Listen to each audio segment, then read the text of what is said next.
नमस्कार मित्रों, यह औषधि जो आप लोग देख रहे हैं यह अपराजिता के नाम से जानी जाती है। इसको अलग अलग भाषाओं में अलग अलग राज्यों के हिसाब से अलग अलग नामों से जाना जाता है। जैसे हिंदी में यदि आप अपराजिता, कोयल, संस्कृत में अफोक्ता, गिरिकर्णी, विष्णुकांता, आदिकर्णी, अश्वखुरा आदि नामों से जानते हैं।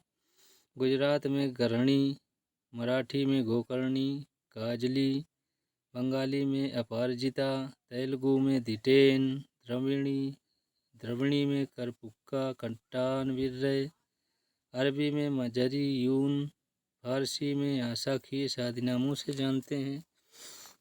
इसके परिचय संबंधित कुछ शब्द जान लेते हैं। अपराजिता विष्णुकांता, गोकर्णी आदि नामों से जानी जाने वाली श्वेत या नील वर्ण के पुष्पों वाली कोमल वृक्ष आश्रित वल्ली उद्यानों एवं ग्रहों के शोभा वर्धनार्थ लगाई जाती है। इस पर विशेष वर्षा ऋतु में फलियां और फूल लगते हैं। यदि इसके औषधि प्रयोग के बारे में जानकारी चाहते हैं, जैसे श्वेत कुष्ठ, श्लीपद, महिलाओं को अधिक रक्तस्राव, फोड़ा, फुंसी, व्रण गर्भ स्थापन, उदर रोग, मूत्रकच्छा, प्रोस्टेट, आधा शीशी, आधे सर का दर्द, मुंह की झाइयाँ, हाइड्रोसील की सूजन आदि रोगों में ये बहुत ही विशेष काम करती है। यदि इस प्रकार की किसी भी प्रकार से की समस्या है तो आप के लिए वीडियो बहुत ही उपयोगी होने वाला है। गुण धर्म के बारे में बताते चलें। दोनों प्रकार की अपराजिता मेधा के लिए हितकारी, शीतल, कंठ को शुद्ध करने वाली, दृष्टि को उत्तम करने वाली, स्मृति व बुद्धिवर्धक, कुष्ठ, मूत्र दोषों, तीनों दोष, आम, सूजन, व्रण तथा विष को दूर करने वाली होती है। यह विषाग्न, कठ, त्वचा, मस्तिष्क रोग, कुष्ठ, अर्बुद, शोथ, जलोदर, यकृत, प्लीहा आदि में उपयोगी है। मित्रों, यदि इसके औषधि प्रयोग के बारे में बात करें कि किस रोग में किस प्रकार से कौन सी मात्रा और किस भाग का उपयोग करना चाहिए, तो आइए जान लेते हैं। यदि आप लोगों में से किसी को श्वेत कुष्ठ, सफ़ेद दाग की समस्या हो तो उसमें जो है श्वेत कुष्ठ तथा मुंह की झाई पर इसकी जड़ 2 भाग, हाँ मित्रों, अपराजिता की जड़ का 2 भाग और चक्रमध्य चकौड़ी की 1 भाग 1 ग्राम जड़ का जल के साथ पीसकर लेप करने से लाभ होता है। मित्रों, इसके साथ ही इसके बीजों को घी में भूनकर सुबह शाम सेवन करने से 1.5 से 2 महीने में बहुत ही अच्छा लाभ प्राप्त होता है।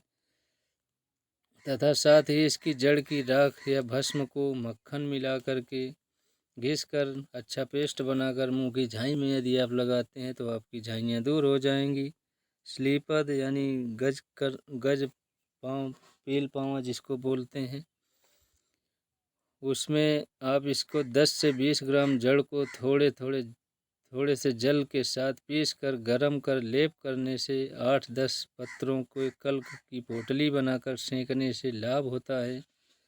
व्रण, उंगलियों में जो अत्यंत पीड़ा युक्त व्रण हो जाते हैं मित्रों, गलका तरीके से हो जाते हैं फोड़ा फुंसी के रूप में, इसमें इसके 8 से 10 पत्रों की लुगदी को बनाकर बांध देने से ऊपर से ठंडे जल को थोड़ा थोड़ा से डालने से शीघ्र ही लाभ हो जाता है। फोड़ा, कांजी या सिरके के साथ इसकी, यदि हाँ मित्रों आपको फोड़ा हो गया है तो कांजी या सिरके के साथ 10 से 20 ग्राम जड़ को पीसकर लेप करने से उठते हुए फोड़े फूट कर बैठ जाते हैं। बहुत ही अच्छा उपयोग है।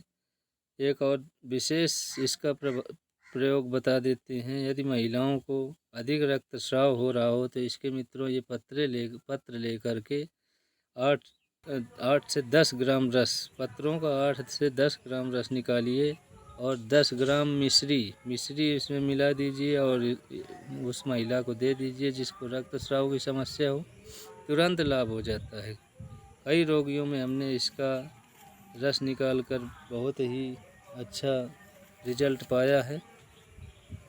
कई रोगियों में हमने इसके मूल का यानी जड़ का रस निकालकर नाक में डालने से 2-4 बूंद उनके सर का दर्द तुरंत ठीक हो जाता है। यह भी बहुत ही अच्छा उपयोगी प्रयोग है। सूजाक प्यू में अश्मरी में इसके अपराजिता के 3 से 6 ग्राम जड़ के चूर्ण का, शीतल चीनी 1.5 ग्राम, काली मिर्च 1 नग, तीनों को जल के साथ यदि पीस कर सुबह शाम 7 दिन तक पिलाते हैं तो इन रोगों में अश्मरी सूजक में बहुत ही अच्छा लाभ होता है मित्रों।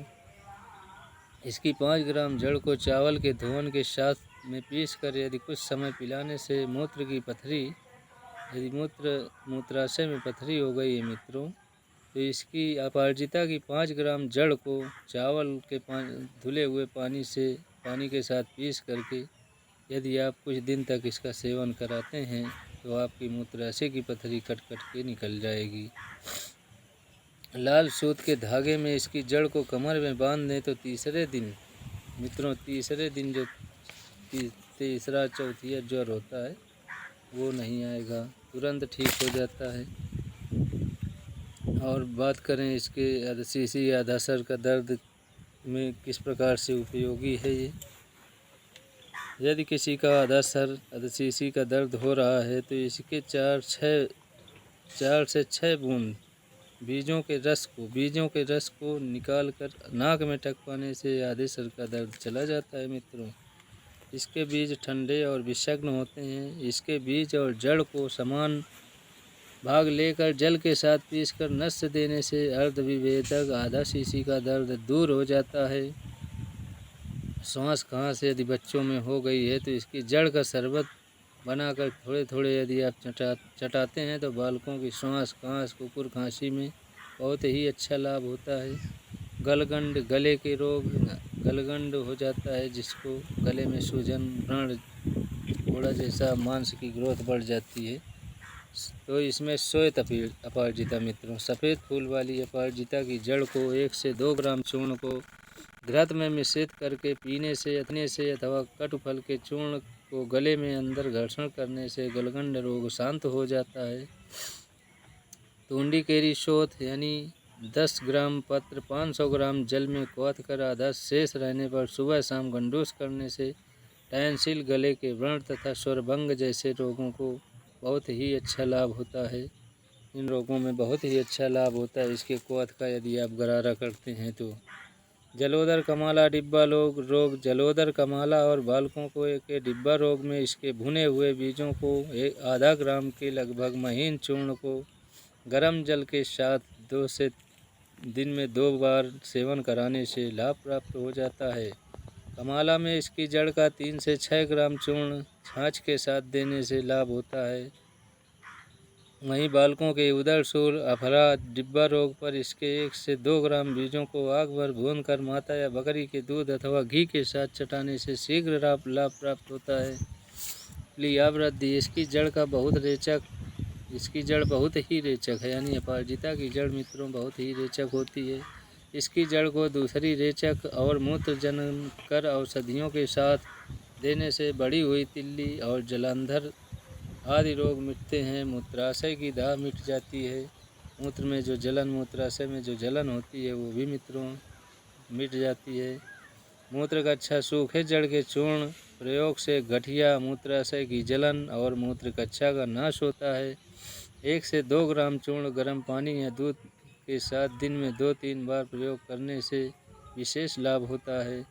यदि अंडकोश में किसी को सूजन हो गई है तो इसके बीजों को गर्म कर लेप करने से बहुत ही अच्छा लाभ होता है, यानी सूजन बिखर जाती है। हाँ मित्रों, अपराजिता के बीज को पीस कर गर्म कर लेप करने से अंडकोश की सूजन बिखर जाती है। गर्भ स्थापना, यानी जिस माताओं बहनों को असमय गर्भ गिर जाता हो, न ठहरता हो, तो उनके लिए श्वेत अपराजिता की लगभग 5 ग्राम छाल को अथवा पत्रों को बकरी के दूध में पीसकर छानकर तथा मधु मिलाकर पिलाने से गिरता हुआ गर्भ ठहर जाता है तथा कोई पीड़ा नहीं होती है। दूसरा प्रयोग, श्वेत अपराजिता की 1 ग्राम जड़ दिन में 2 बार बकरी के दूध में पीस छानकर मध मिलाकर कुछ दिन पर्यंत खिलाने से गिरता हुआ गर्भ ठहर जाता है। ये हमारे माताओं बहनों के लिए बहुत ही अच्छा उपयोग है। और एक और उपयोग है, यदि आप माताओं बहनों को किसी को प्रसव काल में यदि इसकी अपराजिता की बेल को उनके कमर में लपेट दिया जाए तो प्रसव काल में दर्द नहीं होता, यानी सुख प्रसव हो जाता है। ये बहुत ही अच्छे प्रयोगों में मानी जाने वाली सफ़ेद यानी औषधि प्रयोग में यदि सफ़ेद फूल वाली औषधि यानी अपराजिता आपको प्राप्त हो तो वो बहुत ही अच्छा कार्य करती है।